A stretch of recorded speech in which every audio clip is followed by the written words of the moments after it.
bueno, vamos a entrar en el estudio bíblico y hay poca gente hoy en el estudio, en la escuela, ¿eh? Hay muy poca gente, no sé por qué, qué le pasa a la gente, si es que... Vamos a ver si están por ahí mis alumnos, mis alumnas, a ver si me pueden decir algo por el escritorio, un amén o algo, venga, que sepa yo que están ahí, o... A ver, muy bien, Mari de Boy, que Dios me la bendiga grandemente. Victoria, que Dios la bendiga grandemente. Amén, amén. Bastián, amén. Jerusalén, Mónica, gloria a Dios, amén. Manorrúa, Rosario, amén. Que Dios me los bendiga a todos. Bueno, que el Señor me los bendiga. Bueno, vamos a traer, miren, surgió unas preguntas en un coloquio sobre el capítulo 7 de Daniel. ¿eh? Y fue muy interesante en el sentido de que creo que hay muy poca información sobre Daniel capítulo 7. Espero que esto no me dé mucho la lata, porque espero que aquí la cobertura me esté bien. Ya saben que últimamente pues está esto de aquella manera. Así que lo que voy a hacerle hoy en esta escuela, que no lo voy a terminar hoy, vamos a hablar sobre el capítulo 7 de la profecía de Daniel, que habla sobre las 4 bestias. Este estudio, me acuerdo yo que me lo dio a mí, mi pastor, siendo yo un candidato local, hace aproximadamente 46 o 47 años. ¿eh? Porque, bueno, yo doy gracias a Dios de que tuve un pastor que aquello era una joya. Yo he visto muchos pastores, he visto muchos predicadores, muchísimos hermanos, pero mi pastor tenía algo muy especial. Era un hombre que era muy completo, era un hombre muy completo y de verdad que me acuerdo mucho de él. Yo me acuerdo porque ya está partido con el Señor. Bueno, vamos a traer, yo no sé si es Jerusalén, vamos a ver si tú me puedes ayudar hoy, porque es muy importante esto. Si tú me puedes ir sacando en diapositivas por el escritorio las 4 bestias. O sea, cuando yo nombro una bestia, tú la sacas en diapositiva para que ellos más o menos se den una idea de lo que está. Porque es que lo que pasa es que el estudio a veces no te deja mandar fotos, pero si a veces la han mandado, si te he visto yo que muchas veces el tabernáculo me lo hacías. ¿Cómo lo hacías entonces cuando estaba dando el tabernáculo? Ah, ahora no. Pues muy mal, ¿eh? Pues esa persona que no te deja muy mal. Ah, que la has cambiado. Mira que bien, mira que bien, mira que bien. Cambié la hora. Con la marca que me hacía a mí cambié la hora. Bueno, voy a tratar de hablar sobre... Vamos a aprender cosas, muchas que posiblemente nunca lo hayan escuchado. Mire, van a tener el privilegio de poder escuchar este estudio de las 4 bestias, de la profecía de Daniel, el capítulo 7, que estoy diciendo que no lo vamos a terminar hoy, ¿eh? Y quiero que tengan un poquito de paciencia, porque ahora mismo se escucha. Espero que ya se escuche. Digo que espero que me tengan un poquito de paciencia por la sencilla razón de que para entender el capítulo 7 de Daniel, primeramente hay que saber la historia. Si uno no sabe la historia, entonces se va a quedar a medias, porque hay que saber historia. Así que hoy lo que vamos a dar es historia, y vamos a ver qué son esas 4 bestias. Y ¿se me oye bien a mí? Díganme algo por el que quiero decirle. Ah, vale, de acuerdo. Amén. Miren, el capítulo 7 de Daniel da paso precisamente a la sección apocalíptica de esta profecía. Por eso es muy importante. Aquí, en este capítulo 7, comienza lo que podríamos llamar la primera de las 4 visiones que Dios le da al profeta Daniel. En el capítulo 7 de Daniel, aquí presenta lo que es el periodo de los 4 imperios gentiles en la forma de 4 bestias, culminando precisamente con la destrucción de este poderío en la persona del cuerno pequeño. Que luego ya hablaremos de esto más tranquilamente para saber, porque esto ahora yo le he dicho el cuerno pequeño y a muchos les sabrán cómo es eso que es el cuerno pequeño. Bien, este cuerno pequeño aparecerá en los días finales de nuestro tiempo, que sea breve, gloria al Señor, que sea breve esto. El capítulo 7 de Daniel concluye con el triunfo del Señor sobre las fuerzas del mal. Por eso es importante estudiar las profecías. O sea que la segunda venida del Rey de Reyes, de nuestro amado Señor Jesucristo, que da comienzo a una era nueva, una era de paz, una era de justicia, una era de gloria, con que el mundo nunca jamás ha experimentado, que será cuando Él venga a reinar en el milenio. Vale, espero que se escuche. Los acontecimientos presentados en esta visión que vamos a dar son tan sorprendentes que la crítica, cuando digo la crítica incrédula, indudablemente, rehúsa aceptarlos como proféticos. O sea, no creen que esto sea una profecía. Según los entendidos, en la escuela literal racionalista, el autor del capítulo 7 de Daniel se escribió, según ellos, después de los hechos que tuvieron lugar. O sea, ellos dicen que el capítulo 7 no se escribió antes de que eso aconteciera, sino que se escribió después de que aconteciera. De manera que, según ellos, el autor del capítulo 7 escribió historia y no escribió profecía. O sea, escribió lo que ya había pasado, él lo escribió. Pero hay otra escuela, que es la escuela conservadora, que es de la cual nosotros estamos de acuerdo, que sostiene que el autor de la totalidad del libro, que fue Daniel, y digo la totalidad porque no todo el libro, aunque esté el autor, lo escribe él, porque el autor nunca puede escribir su muerte, ¿entienden? Entonces, sostienen que el autor de la totalidad del libro, que fue Daniel, vivió antes que los acontecimientos relatados en esta profecía ocurrieran. O sea, antes de que todo lo que él escribió ocurriera, él ya, Dios le dio aquella visión de lo que iba a acontecer en el futuro. Daniel escribe a finales del siglo VI antes de Cristo cosas precisamente que han ocurrido siglos después. O sea, él tiene una visión, Dios le da una visión a Daniel un momentico. Venga, Jerusalén, no te caigas mal.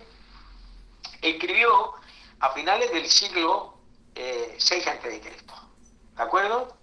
Ahora bien, el Espíritu de Dios, que es el promotor de todo esto, el Espíritu de Dios reveló precisamente esas verdades a Daniel, y él, esas verdades que Dios le reveló, las registró, las escribió como testimonio a la posteridad, o sea, a lo que iba a acontecer. ¿De acuerdo? Si voy rápido, me levantan la mano y yo voy más lento, porque lo que quiero realmente es que ustedes entiendan y comprendan. ¿De acuerdo? Bien, vamos a ver cosas aquí interesantes. Miren, el capítulo 2 de Daniel y el capítulo 7 de Daniel, lo que presentan estos dos capítulos, tanto el capítulo 2 como el capítulo 7, presentan de manera panorámica lo que es el periodo que se le conoce como el tiempo de los gentiles. Fíjense bien, capítulo 2, capítulo 7, está hablando de lo que es el tiempo de los gentiles. Y ahora usted me dirá, ¿y qué es eso del tiempo de los gentiles? ¿Qué es el tiempo de de los gentiles. Bueno, esto es muy importante entenderlo dentro de la profecía. La expresión el tiempo de los gentiles se refiere a una época, a un periodo de tiempo que comenzó precisamente con la destrucción de Jerusalén. ¿Ves cómo sí? ¡Ay! Sí, sí, ve, ahora sí. Muy bien, muy bien, muy bien, muy bien, muy bien. Altruista, muy bien. Gloria al Señor. Vale. Pues no te vayas porque va a ser muy interesante esto, ¿de acuerdo? La expresión el tiempo de los gentiles se refiere a una época, a un comienzo, o sea, que comenzó con la destrucción de Jerusalén, no en el año 70, sino en el año 586 antes de Cristo, hasta la segunda venida. O sea, el tiempo de los gentiles abarca un periodo desde el año 586 antes de Cristo, hasta la segunda venida de Cristo. O sea, desde el tiempo en que comenzó Nabucodonosor, invade Jerusalén, comienza a reinar Jerusalén, y ahí comienza lo que se le llama el tiempo de los gentiles. ¿Por qué comienza el tiempo de los gentiles? Mire qué fácil. Se lo voy a explicar tan sencillo que lo va a entender. Porque ustedes saben que Israel al principio fue una teocracia. ¿Qué es una teocracia? Bueno, una teocracia es el gobierno de Dios. O sea, el gobierno que tenían era el gobierno de Dios. Después cometieron el grave error de cambiar la teocracia, o sea, el gobierno de Dios, por por una monarquía, que era el gobierno de los hombres, o el gobierno de los reyes. Eso fue el gran error que cometió Israel. Pero Israel, ustedes saben que fue cada vez a menos, hasta que dejó realmente Israel de ser de ser el pueblo realmente que gobernaba todas las naciones, y que todas las naciones estaban bajo el gobierno de Israel, bajo los reyes de Israel. Dejó de serlo cuando entró Nabucodonosor, se llevó cautivo a los judíos, y desde ahí entonces destruyó Jerusalén, destruyó el templo, ¿de acuerdo? Y Oscar, luego cuando yo te diga, vas a poner la diapositiva, pero lo que yo te voy diciendo es que ahí me está sacando, creo que está sacando ahí lo que son las 4 bestias. Pero quiero que me saques, si es posible, una por una, ¿de acuerdo? Para que ellos vean realmente lo que hay ahí, ¿de acuerdo? Venga, seguimos un poquito, venga. Así que, como sabemos, que las naciones gentiles ocupan el sitio preeminente en el gobierno mundial. Las naciones gentiles son las que están gobernando hoy en día, eso lo sabemos todos. El capítulo 2, escuchen esto con atención porque es muy interesante. El capítulo 2 de Daniel presenta precisamente lo que es una paronómica desde la perspectiva del hombre, mientras que el capítulo 7 presenta una perspectiva divina del mismo tema. Le explico para que me entiendan. Esto se lo voy a explicar yo despacio para que me entiendan. El capítulo 2 y el capítulo 7 la misma versión. ¿Cómo? Me dirán. ¿Cómo es posible que el capítulo 2, que habla de una imagen, donde comienza con la imagen, la cabeza de oro, como comienza después la plata, el bronce, el hierro, está hablando de una imagen, y aquí me está hablando de 4 bestias salvajes? ¿Y cómo me dices tú que es lo mismo? Sí, es igual, es la misma visión. Lo que pasa es que una es como la ven los hombres, y otra muy distinta es como ven las cosas Dios. O sea, no tenemos que pensar que el capítulo 7 es solo una repetición del capítulo 2. Aunque realmente, sí, en gran parte es una repetición del capítulo 2, pero una es de la manera como la ven los hombres. Ustedes saben que Nabucodonosor, cuando vio la imagen esa de la cabeza de oro, del pecho y de los brazos de plata, el vientre de bronce, las piernas de hierro y barro. Todo eso es en la forma en que el hombre ve las cosas, pero Dios no las ve así, la ve totalmente distinta. Por lo tanto, la revelación de Dios es progresiva. O sea, el capítulo 7 lo que hace es que añade importantes revelaciones que ya se dan en el capítulo 2. Así que, ¿qué os parece si comenzamos a estudiar el capítulo 7? ¿De acuerdo? Venga, con esa breve introducción vamos a entrar en el capítulo 7. Capítulo 7 de Daniel, versículo 1, comenzamos. Venga. ¿Tienen la Biblia ya? ¿Tienen la Biblia? ¿La tienen ustedes ahí delante? Es que si no la tienen, no empiezo. Claro, es que hay que tener la Biblia porque esto es importantísimo. Esto es un estudio muy importante de las profecías. Miren, las profecías, hay que saber entender las profecías. Y voy a hacer un paréntesis hablando de las profecías. Si no entendemos realmente qué es la casa de Judá y qué es la casa de Israel, nunca entenderemos las profecías bíblicas. Nos haremos un lío. ¿Por qué? Porque la casa de Judá es una cosa y la casa de Israel es otra. O sea, son dos entidades totalmente distintas. Una es la casa de Judá y otra es la casa de Israel. Aunque todos los judíos son israelitas, escuchen bien, todos los judíos son israelitas, no todos los israelitas son judíos. ¿Han entendido el juego de palabras que le he dicho? A ver, si lo han entendido. Sí, pues me alegro. Bueno, pues comenzamos ya capítulo 7, versículo 1 y versículo 3. Dice así el texto bíblico. En el primer año del rey Belsasar, rey de Babilonia, tuvo Daniel un sueño. Ya está escrito ahí, gloria al Señor, y visiones de su cabeza mientras estaba en su lecho. Luego escribió el sueño y relató lo principal. O sea que lo que vamos a ver aquí no es toda la visión que él tiene, no es todo el sueño que tiene, sino lo principal del sueño. Es mucho más largo de lo que nosotros tenemos escrito en la Biblia. Dice, y relató lo principal del asunto. Amén.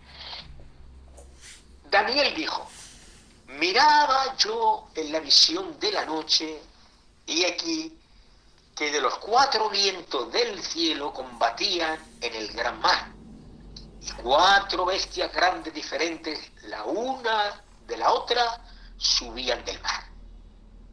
Vamos a explicar esto. Vamos a pararnos ahí un poquito para tratar de explicar esto un poquito, ¿de acuerdo? Bien. Comenzamos cuando dice el texto, en el primer año del reinado del rey Belsasar. Ese año fue el año 553 antes de Cristo. ¿Y por qué es importante? O sea, en la Biblia todo es importante, hermano. Mire, a veces hay cosas en las Escrituras que no nos damos importante, todo es importante en la Biblia. Lo que menos, mire, hay cosas en la Biblia que ni las leemos, las pasamos de largo. Por ejemplo, ustedes se ponen a leer la genealogía en la Biblia, hijo de tal, y tuvo tanto hijo, y ese hijo fue todo, y se aburren, nos aburrimos, madre mía, esto, no, nos aburrimos, ¿verdad? Las genealogías son muy, muy importantes, porque la genealogía también es palabra de Dios, y también es inspirada, por lo tanto, hay que estudiarla también, ¿de acuerdo? Bien, la importancia de por qué Dios escogió precisamente esta fecha para esa primera visión, da a entender que era un tiempo precisamente donde había una gran preocupación en el pueblo judío, que estaban cautivos tocante al futuro. Y lo que hizo aquí es que Dios consideró adecuado darles seguridad y darles instrucciones por medio de esta profecía. ¿De acuerdo? Bien, sigue y dice en este versículo, Los 4 vientos del cielo combatían en el gran mar. ¿Qué es eso de los 4 vientos del cielo que combatían en el gran mar? Si, a mucha gente cuando lee esta serie de cosas, lo que ocurre es que le aburre, porque como no lo entiende, ni lo lee. Mire, la expresión que acabo yo de decirles ahora mismo significa vientos procedentes de 4 direcciones distintas. Vientos de 4 direcciones distintas, posiblemente de los 4 puntos cardinales. Por eso dice 4. O sea, y dice así la Biblia. La primera, vamos a hablar ahora sobre la primera bestia que vi. La primera era como león. Si alguien puede ponerme ese león de que está viendo ahí el capítulo 7, ahí en una foto, pues sería algo maravilloso. La primera era como de león. No, siéntate, Alejandro Magno, no. La primera era como león y tenía alas de águila. Escuchen porque esto es importante. Todos estos detalles que están ahí son importantísimos en la profecía. Era como león y que tenía alas de águila. Y dice, y estaba yo mirando hasta que las alas fueron arrancadas y fue levantada del suelo y se puso sobre los pies a manera de hombre y le fue dado corazón de hombre. ¿Qué quiere decir todo esto? ¿Qué está hablando el profeta aquí cuando habla de esa primera bestia, que habla de que es como un león, que tiene alas como alas de águila? Mire, Daniel aquí lo que hace es que usa una figura literaria que se le llama, si alguno habrá escuchado esta palabra, se le llama un símil. Un símil es una figura literaria. Y cuando dice que la primera bestia era como león y tenía alas de águila, esta primera bestia lo que está representando, lo que está hablando, es del imperio babilónico.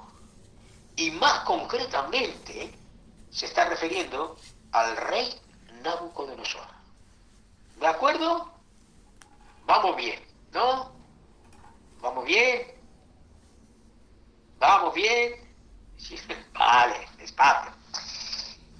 Ustedes saben que el león es considerado como el rey de la selva y que el águila es considerada como la reina de las aves. De manera que estas dos figuras que ve aquí son muy apropiadas para describir precisamente la grandeza, la influencia que tuvo el imperio babilónico bajo el reinado de Nabucodonosor. El hecho que dice que las alas fueron arrancadas del león, las alas fueron arrancadas del león, y fue levantada del suelo y se puso a diestra sobre los pies a manera de hombre, y le fue dado corazón de hombre.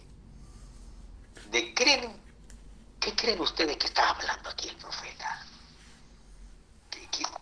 ¿Quién es este hombre que se le arranca las alas? Amén. Gloria al Señor. Esto es interesante, hermano. Mire, aquí lo que está hablando el profeta es del rey Nabucodonosor. ¿Recuerdan ustedes cuando Nabucodonosor se paseaba por su imperio y se orgulleció diciendo, lo que yo he hecho, lo que yo he hecho, y se jactó precisamente de que él creía que el imperio lo había levantado él? ¿Y qué pasó? ¿Qué ocurrió? Como se orgulleció, dice que 7 tiempos pasaron por él. Cuando dice 7 tiempos, está hablando de 7 años. Un tiempo en la Biblia es un año.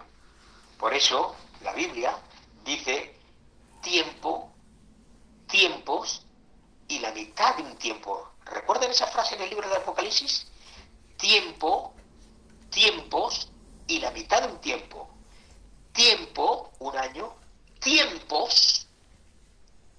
2 años, que más 1 son 3, y la mitad del tiempo, que son 3 años y medio. Nabucodonosor estuvo 7 años como una bestia, comiendo hierba como los animales. Le crecieron las uñas como los animales, el pelo, hermano. Un animal, era un animal, hermano. Pero dicen que cuando Dios le dio de nuevo la memoria, volviendo en sí, se dio cuenta del error que tuvo y se arrepintió realmente de su pecado. Ese rey poderoso que tenía ese león con esas 4 alas de águila que fueron arrancadas, precisamente se cumple en el rey Nabucodonosor en el capítulo 4 de Daniel. Si ustedes leen el capítulo 4 de Daniel, van a ver ahí realmente. Y dice el texto bíblico: he aquí la segunda bestia, semejante a un oso, la cual se alzaba de un costado más que de otro, y tenía en su boca 3 costillas, el oso. 3 costillas tenía el oso entre sus dientes, dice. Y le fue dicho así: levántate, devora mucha carne.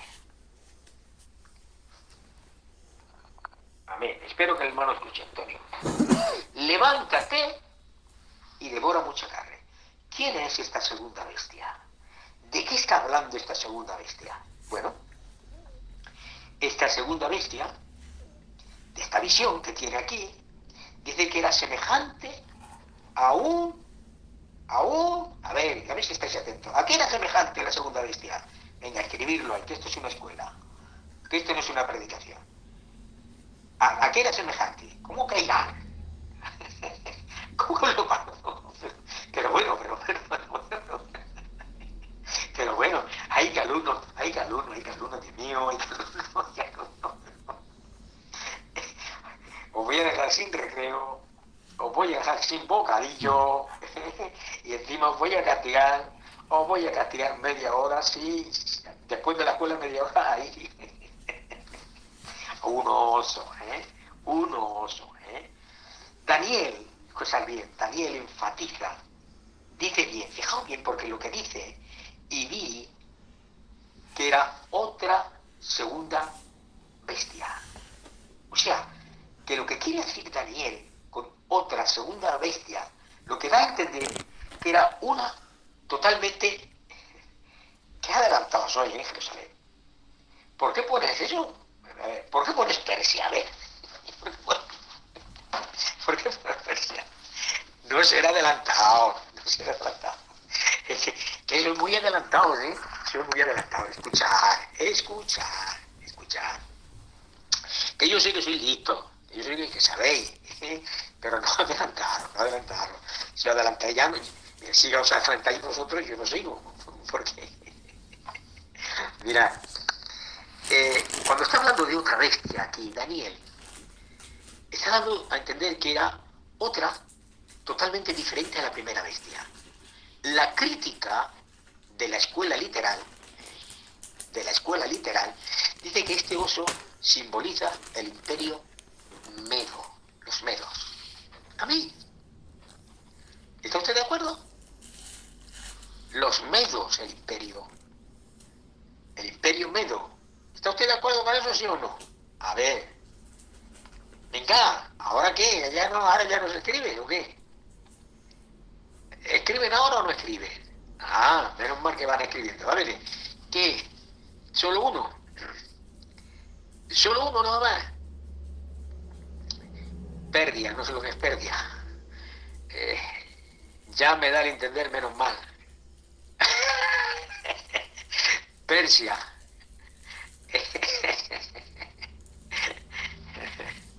No, hermano, no. Ve cómo se adelanta. No se me adelante. La escuela literal, hemos dicho que nosotros no estamos de acuerdo con el punto de vista del pensamiento de la escuela literal. Nosotros somos de la escuela conservadora. ¿De acuerdo? Vale. La escuela literal dice que este oso simboliza el imperio Medo. Ahora bien, tenemos que entender una cosa muy clara, que esta escuela, la escuela conservadora, en la que nosotros estamos de acuerdo, dice que esta segunda bestia simboliza al imperio resultante de la alianza de dos naciones o dos imperios, los medos y los persas. O sea, era una alianza entre dos, los medos y los persas. Por eso medo-persas se suele llamar. Y vamos a ver las razones de por qué esto realmente es así, y no como lo dicen ellos. Miren, primera razón. La primera razón es históricamente, porque la historia lo confirma. Déjeme que haga un paréntesis. Le voy a hacer un paréntesis. ¿Saben ustedes por qué la escatología es difícil? ¿Saben por qué es difícil la escatología? La escatología es difícil porque no se ha cumplido. Las profecías bíblicas confirmaron realmente la veracidad de la profecía, la historia. La historia es lo que realmente ha hecho o ha dado veracidad a la profecía que se dio hace, no sé, 100 años, 250, yo qué sé, 1000 años, pero es la historia realmente, es la historia. Por lo tanto, el imperio medo no sucedió al imperio babilónico nunca, como dice la escuela literal. La interpretación más coherente, que se deriva tanto del capítulo 2 del libro de Daniel como del capítulo 7, precisamente, es que el imperio babilónico fue reemplazado precisamente por el de dos, los medos y los persas, en el año 539 a.C. Segundo, estamos dando razones de por qué nosotros queremos esto. Segundo, es que el imperio medo no tuvo una influencia universal, no la tuvo. Históricamente no la tuvo, como dice el capítulo 2 y el capítulo 7. Luego, tercera razón, es que la crítica racionalista pretende hacer creer que la cuarta bestia no simboliza el imperio romano, o sea, que no hemos dado la cuarta bestia todavía. Dicen que la cuarta bestia, ellos dicen que no simboliza el imperio romano, y es por esa causa que ellos tienen que forzar el texto para demostrar que la segunda bestia solo representa al imperio Medo, no al imperio Medo-Persa. Pero según el texto, fijaos bien, porque esto es muy curioso y esto es muy importante, los detalles de la profecía son importantísimos. Según el texto, el oso dice que se alzaba más de un costado que del otro. O sea, tenía un hombro más alto que el otro. ¿Por qué?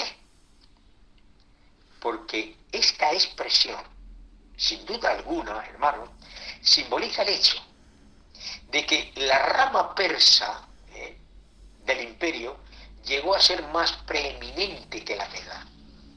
Por lo tanto, los persas fueron un imperio aún mayor, más grande, más esplendoroso todavía que el imperio medo.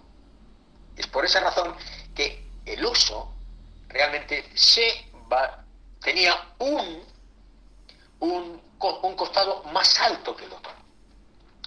Cuando la Liga de los Medo-Persas conquistó a Babilonia, era Ciro el Grande.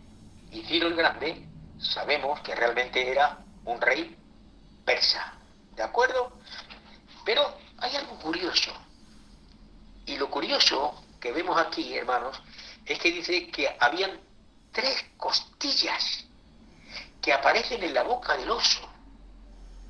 ¿Y qué son esas 3 costillas que aparecen en la boca del oso? ¿Por qué esas 3 costillas? Bueno, en las 3 costillas, precisamente, que ve Daniel en su visión, mira, ve, aquí, muy bien, aquí no, pero si estás hecho un fiera, hijo, válgame. Si eres un fiera tú, andas a caer, mira que bien. Sí, muy bien, muy bien, muy bien, ¿eh? Ponla otra vez, Aquilino, ponla otra vez ahí que se vea. Ponla foto esa que se vea otra vez bien el oso ese ahí. Miren, este oso vemos que tiene en su boca 3 costillas. ¿Por qué? Porque lo que está hablando aquí, de esas 3 costillas, está sugiriendo que él, este imperio, había dominado precisamente a 3 de sus enemigos. Y es por esa razón de que ese oso tiene esas 3 costillas en la boca, porque él dominó precisamente a 3 de sus peores enemigos. Además de esto, hermano, la historia confirma que el proceso de su ascenso, precisamente, a la supremacía mundial, los medos persas conquistaron precisamente los reinos de Lidia, el reino de Egipto y el reino de Babilonia, los 3. Ahí están las 3 costillas, hermanos, que aparecen en la boca del oso, porque él precisamente dominó, conquistó Lidia, Egipto y Babilonia. Y hay un mandato que se le dice a la visión de la segunda bestia, y se le dice: levántate y devora mucha carne. Y esto está hablando al carácter, precisamente, al carácter de conquista que tenía el imperio medo-persa, porque el imperio medo-persa era un imperio muy conquistador. Espero que se escuche. Seguimos un poquito más. Después de esto, miré y aquí otra, semejante a un leopardo, con sus 4 alas de ave en sus espaldas. Escuchen bien que esto es curioso. Ve un leopardo, y en ese leopardo ve algo curioso.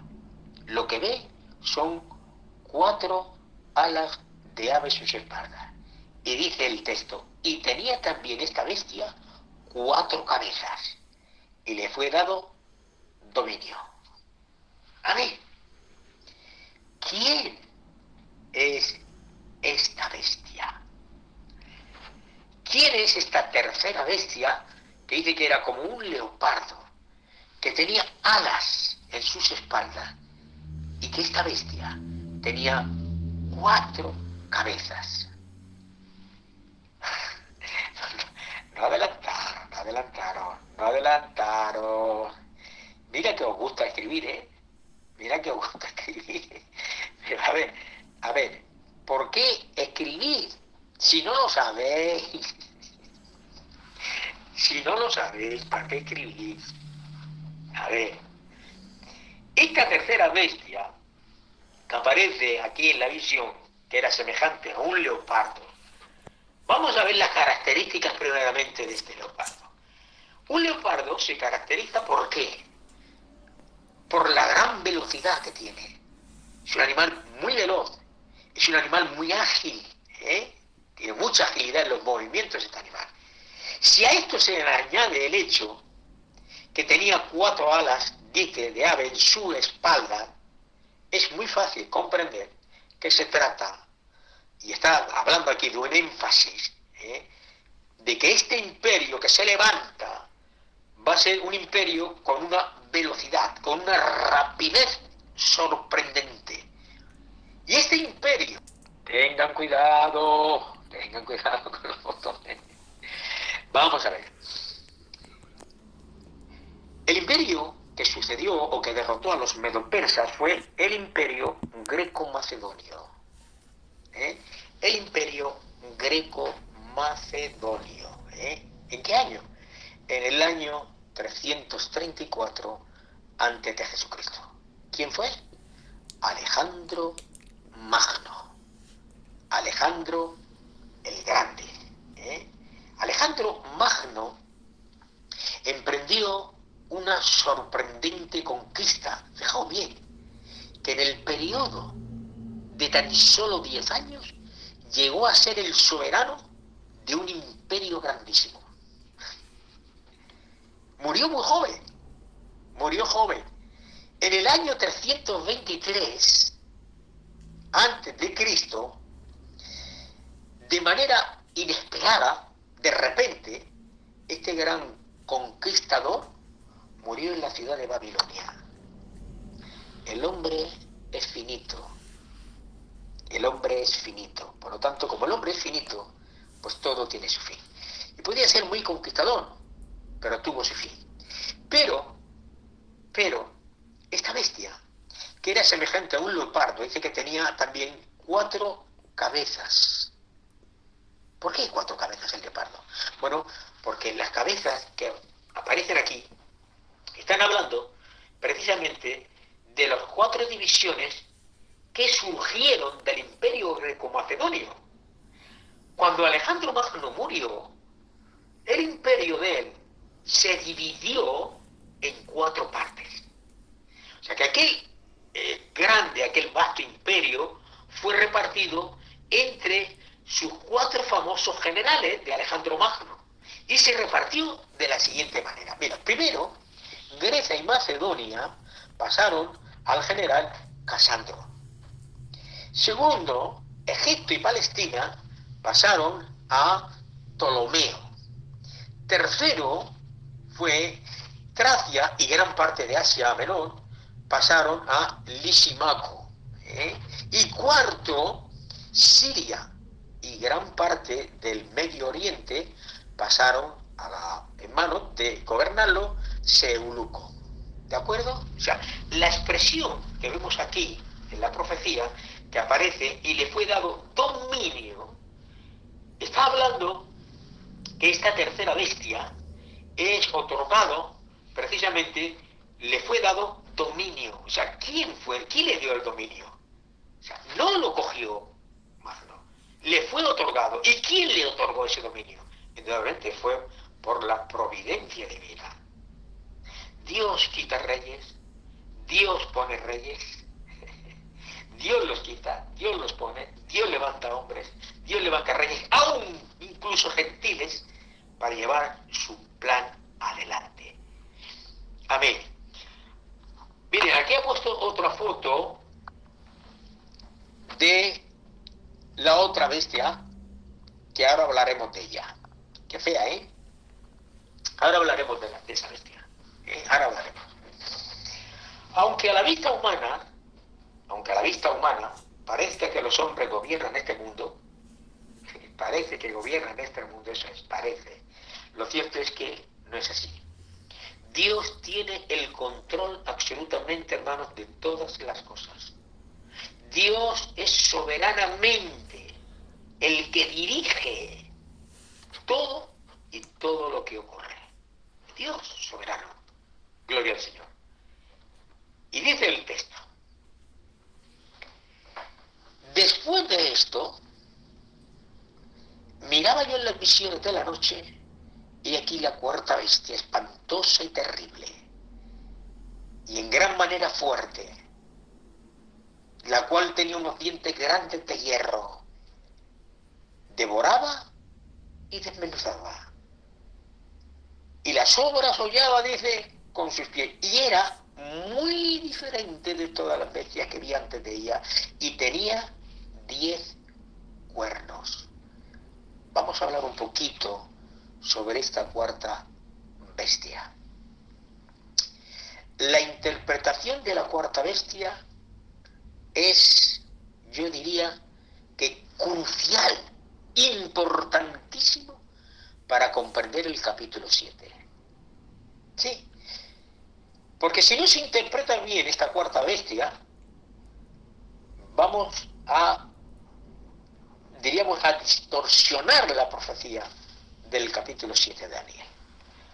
Daniel contempló en sus visiones una cuarta bestia tan diferente, dice, de las otras anteriores, que le resulta, fijaos bien, le resultaba imposible darle un nombre específico.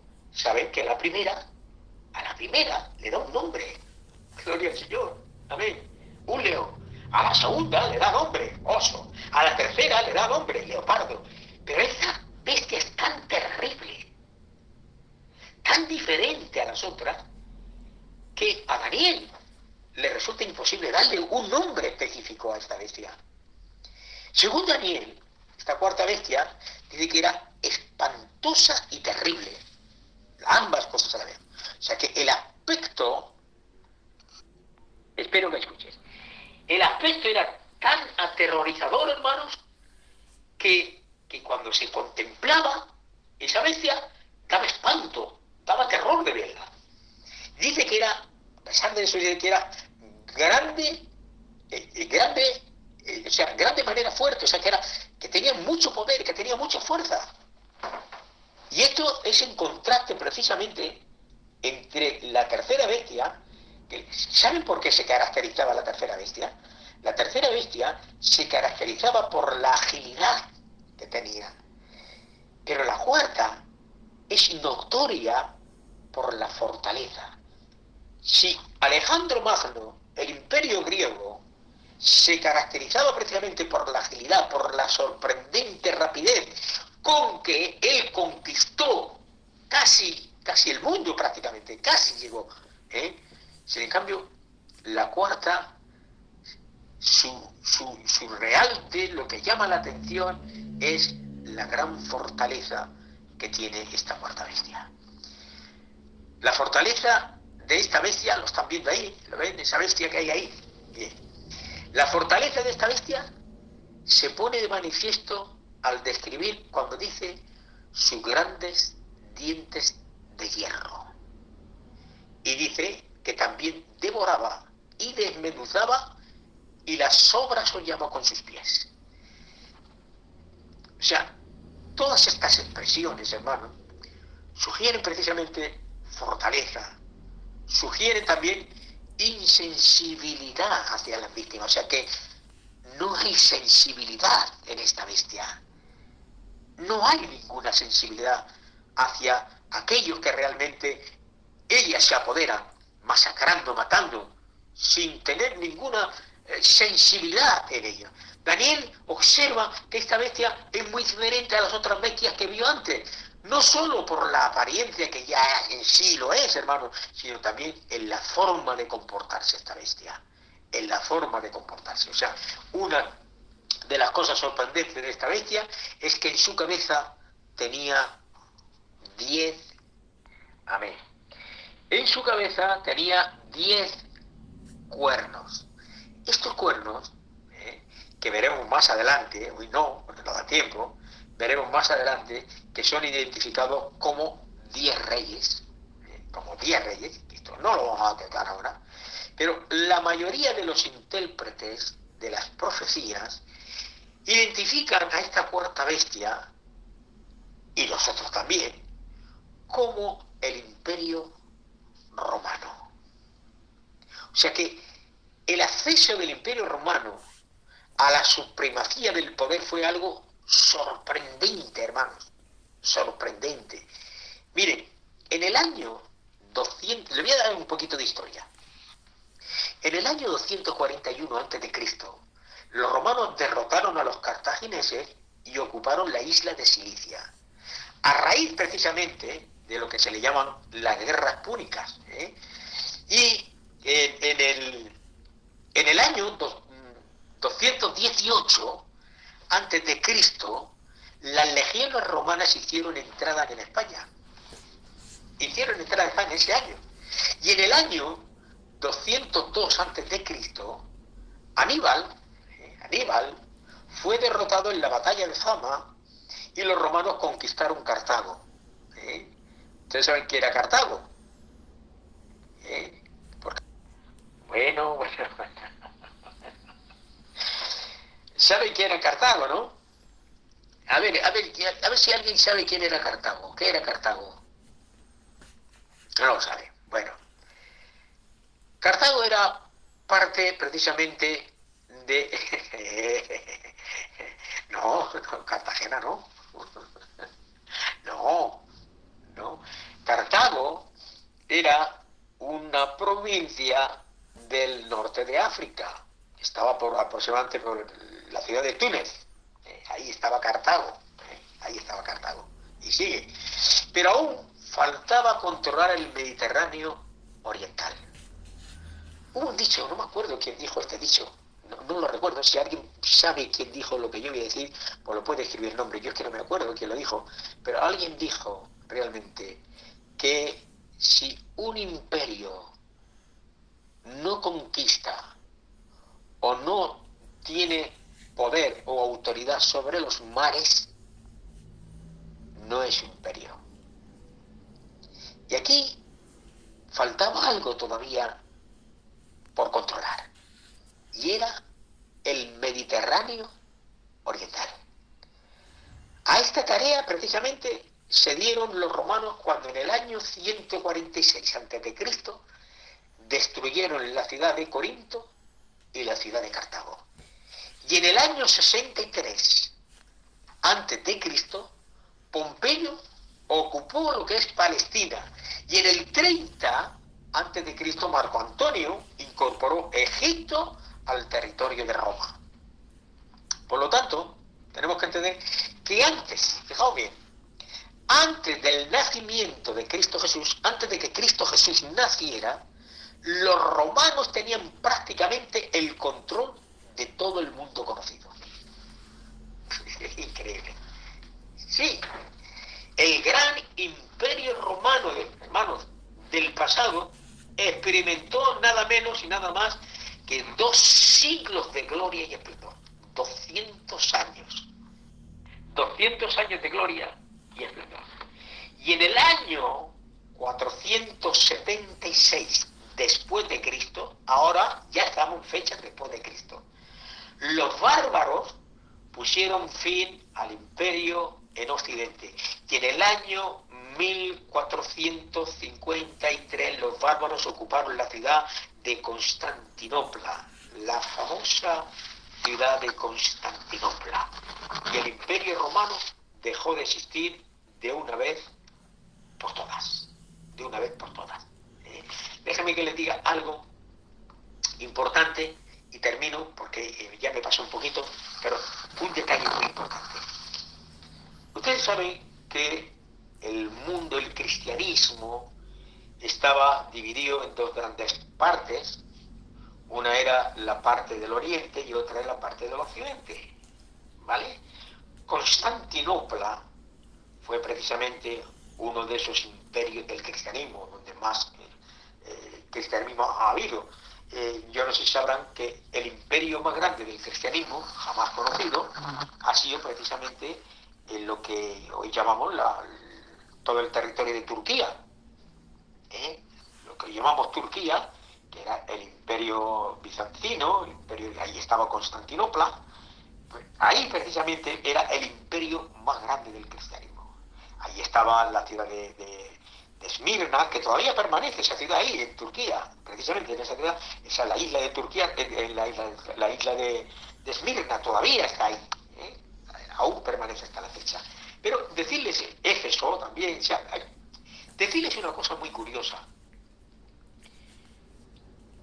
¿Por qué?